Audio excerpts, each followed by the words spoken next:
friends मोर channel स्वागतम जनाइछु মই আজি এটা ফ্যান্সি ডিজাইনাৰ ব্লাউজৰ কাটিং একেবাৰে সহজভাৱে কৰি দেখাম এই ভিডিঅটো চোৱাৰ পিছত আপুনিও নিজে ডাইৰেক্ট কাপোৰৰ ওপৰত ব্লাউজৰ কাটিং কৰিব পৰা হৈ যাব ভিডিঅটো শেষলৈকে চাই থাকিব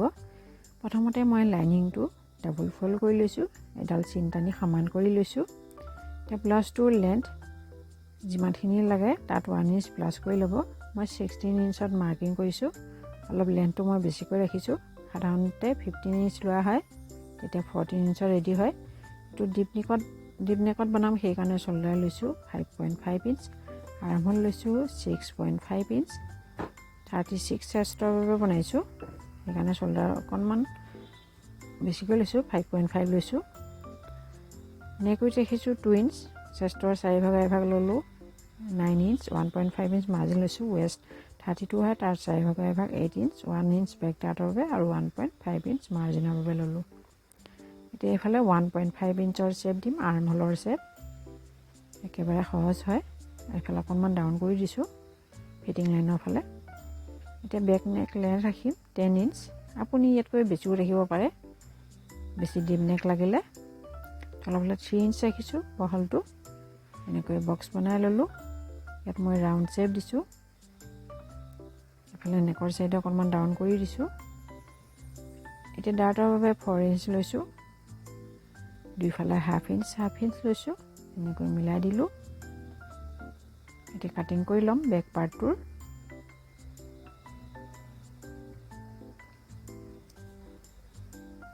ফ্ৰন্ট পাৰ্টটোৰ কাটিং কৰিম প্ৰথমতে চিনটানি সমান কৰি লম ইফালে 1 ইঞ্চ এক্সট্ৰা লম ফ্ৰন্ট পাৰ্টত কটৰি কাটত বনাম যেহেতু এতিয়া বেক পাৰ্টটোৰ এই চিনৰ ওপৰত বহাই দিম ভালদৰে সাইডখিনি সেম টু সেম ড্ৰ কৰি লম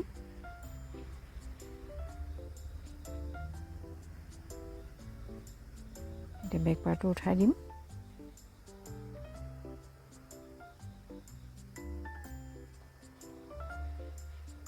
আৰ্মহোলৰ চিন কেইডালো টানি লম ভালদৰে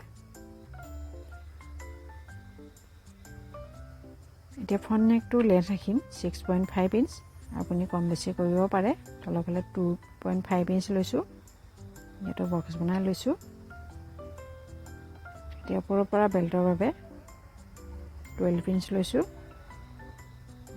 বেছি হাইটৰ কাস্টমাৰ হলে 12.5 ইঞ্চ লৈ ল'ব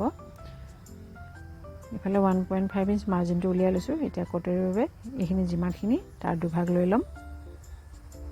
6 ইঞ্চ লৈছো আৰ্মহোলৰ সাইডৰ পৰা 2.5 ইঞ্চ নেকৰ ফালৰ পৰা 5.5 ইঞ্চ এতিয়া এনেকৈ অলপমান সিধা কৰি দিলো কটৰি শেপ দি দিম পইণ্ট কেইটাত মিলাকৈ এনেকৈ এইফালে এনেকৈ টানি দিম সুইট হাৰ্ট শেপ হৈ যাব 1 ইঞ্চৰ শেপ দিছো এইফালে বেল্টত এইফালে হাফ ইঞ্চ ভিতৰৰ ফালে ফ্ৰন্ট আৰ্মহোলৰ শেপ দিছো এতিয়া ফ্ৰন্ট পাৰ্টটো কাটিং কৰি লম প্ৰথমতে বেল্টৰ পাৰ্টটো কাটিং কৰিম এই কটৰি পাৰ্টটো কাপোৰৰ জইন হৈ যাব নেক্সট কাপোৰ বহাই লোৱা হ'ব বেল্টৰ পাৰ্টটো 1 ইঞ্চ এক্সট্ৰা আছে কাৰণ ফ্ৰন্ট সাইডে ডান নাথাকে এক্সট্ৰা 1 ইঞ্চৰ পৰা হাফ ইঞ্চ ওপৰৰ পাৰ্টটো লাগিব সেইকাৰণে হাফ ইঞ্চ মিলাই দিম হাফ ইঞ্চ এক্সট্ৰা আছে মিলাই দিম স্লিপছৰ কাটিং কৰিম স্লিপছটো ফৰৱৰ্ড কৰি দিছো দুটা স্লিপছ লগাই স্লিপছটো 10 ইঞ্চৰ লাগে সেইকাৰণে 11 ইঞ্চত মাৰ্কিং কৰিছো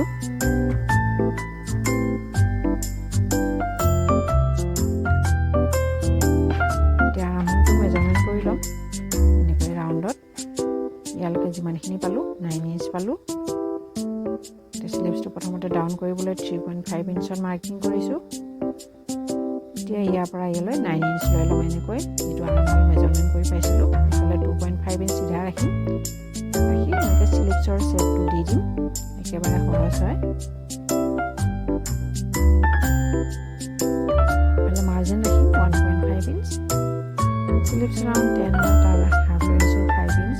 1.5 ইঞ্চ মাৰ্জিন ৰাখিছো মিলাই দিলো ফ্ৰন্ট স্লিপছৰ শেপ দিবলৈ হাফ ইঞ্চ ভিতৰৰ ফালে এনেকৈ এনেকৈ চেপ দি দিলোঁ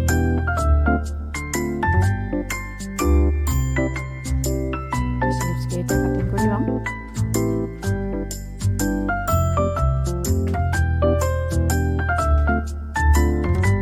ভিডিঅ'টো চাই ভাল লাগিলে লাইক কৰিব কমেণ্ট কৰিব আৰু এনেকুৱা ধৰণৰ নতুন ভিডিঅ' পাবলৈ চেনেলটো ছাবস্ক্ৰাইব কৰি বেল আইকনটো ক্লিক কৰিব নাপাহৰিব চেণ্টাৰত সৰুকৈ এটা কাট লগাইছোঁ দুটা পল্লা মেলি ল'ম লৈ যিটো ফ্ৰণ্ট স্লিপছৰ শ্বেপ সেইটো দি দিম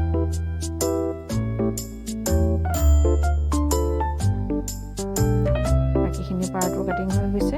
এতিয়া কটৰীটো মই এক্সট্ৰা কাপোৰৰ ওপৰত বহাই ল'ম এনেকৈ ডাবল ফল্ডৰ ওপৰত বহাই লৈছোঁ এইটো সৰু কটৰী চেম টু চেম ড্ৰ কৰি ল'ম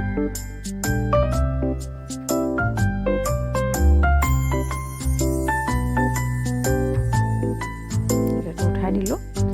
এইফালে 1 ইঞ্চ বহাম এইফালে 1 ইঞ্চ বহাম এই কটৰীটোৰ পৰা ডাবল কটৰী বনাব পাৰি এইফালে 1/2 ইঞ্চ বহাইছোঁ আৰু এইফালে অকণমান বহাম বেছি বহালে লুজ হৈ থাকিব কাপোৰটো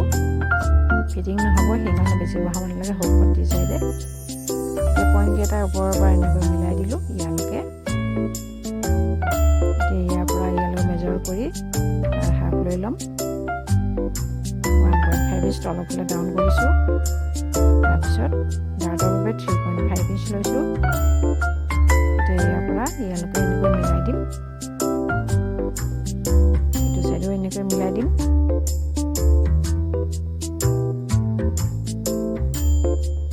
ডাৰ্টৰ বাবে 3.5 ইঞ্চ লৈছোঁ এইফালে 1.5 ইঞ্চ ল'ম এইফালেও 1.5 ইঞ্চ ল'ম এনেকৈ মিলাই দিলোঁ ইয়াতে ডাৰ্টৰ চিলাই পৰিব এতিয়া কাটিং কৰি ল'ম কটৰী কেইটা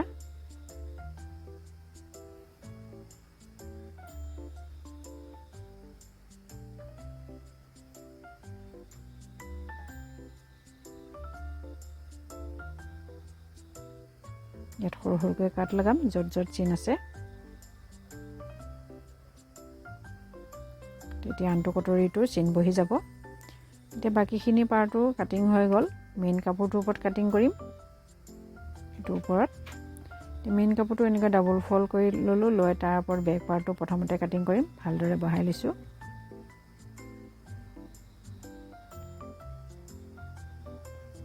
মেইন কাপোৰ আৰু লাইনিং দুইটাৰ নেক একেলগে কাটিং কৰিছোঁ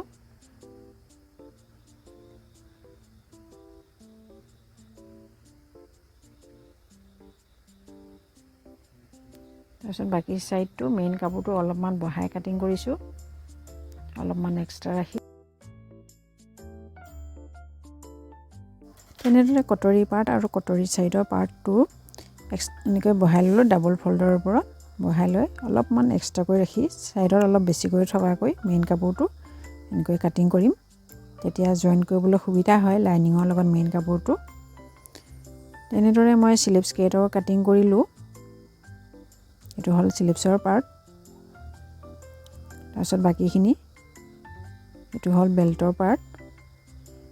এইটো হ'ল কটৰী আৰু এইটো কটৰী সাইডৰ পাৰ্ট আৰু এইটো বেক পাৰ্ট গোটেইখিনি কাটিং কৰা হৈ গ'ল ব্লাউজটো কাটিং কমপ্লিট হৈ গ'ল ভিডিঅ'টো চোৱাৰ বাবে ধন্যবাদ